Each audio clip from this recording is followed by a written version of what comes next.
It is June 1836, on the fog-swept edges of Edinburgh. Edinburgh is the hilly capital city of Scotland. 5 young boys were scrambling across the rocky outcrops of Arthur's Seat. Arthur's Seat is an ancient, extinct volcano that forms the highest peak in the hills overlooking the city. While searching the hillside, they noticed a small, hidden cave. Tucked inside were 2 carefully stacked tiers of miniature wooden coffins. The discovery pulled the boys out of their game and into a search for context that didn't exist in any local record. Nothing in the established history of the hillside explained why these objects were there. Each coffin contained a wooden figure, individually carved by hand. Every single figure was dressed in bespoke, carefully stitched, custom-made clothing. Unfortunately, the boys treated the find like a toy. They destroyed 9 coffins by throwing them at each other before an adult finally intervened. The 8 surviving figures eventually made their way to the National Museum of Scotland. The National Museum of Scotland is an institution dedicated to preserving Scottish antiquities, culture, and history. For decades, they sparked wild theories, with people guessing they were everything from witchcraft tokens to macabre children's toys. This animated diagram illustrates the original set of 17 coffins.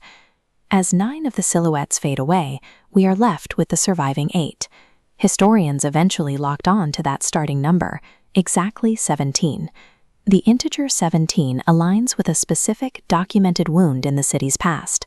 It serves as a precise data point linking these miniatures to a series of crimes that shook Edinburgh a decade earlier. Rewind the timeline just 1 decade to the 1820s. Down in the dense urban center, Edinburgh was a booming, highly competitive hub for elite medical science and anatomy. This academic boom created a severe supply and demand crisis. Anatomy lecturers required a constant stream of fresh human corpses to teach their students, which quickly spawned a lucrative underground economy of grave rotting. This black market triggered a deep cultural phobia. Among the working class, there was a profound spiritual terror surrounding the idea of their bodies being stolen, violated, and dissected after death. The city's poorest residents were uniquely vulnerable to this threat. They simply lacked the financial resources to buy heavy iron cages or hire watchmen to protect their dead relatives from being harvested. The intense demand from prestigious universities, colliding with the vulnerability of the local poor, created an environment ripe for extreme exploitation. 2 local opportunists, William Burke and William Hare, saw a business opportunity. Burke and Hare were an infamous pair of serial killers who operated in Edinburgh in 1828. They realized that bypassing the difficult labor of grave robbing and simply murdering people directly was a much more efficient way to secure inventory. Their methodology was highly calculated. They exclusively targeted marginalized, impoverished, and transient individuals, people whose sudden disappearance would not immediately trigger a police investigation or alert concerned relatives. This graphic shows a 19th century ledger tracking the victims Burke and Hare sold to an anonymist. If we look closely at the bottom, the final tally totals exactly 17. That is the exact number of miniature coffins the boys found hidden on the hill.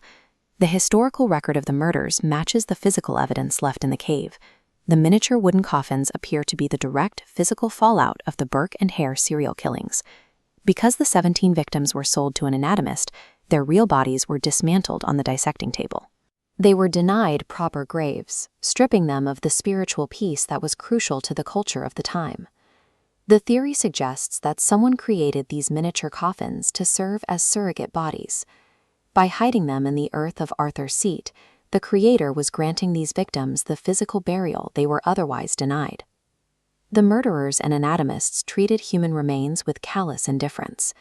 In stark contrast, the unknown maker of the coffins spent hours on painstaking assembly, carving the wood and sewing the garments. By carving and dressing these figures, the unknown maker performed a clandestine burial. They were restoring humanity to victims of extreme violence, one small garment at a time. To this day, there is a complete historical vacuum surrounding the coffin maker. The individual who spent hours carving wood and sewing garments for 17 strangers was never identified. That total anonymity is the source of the story's enduring power.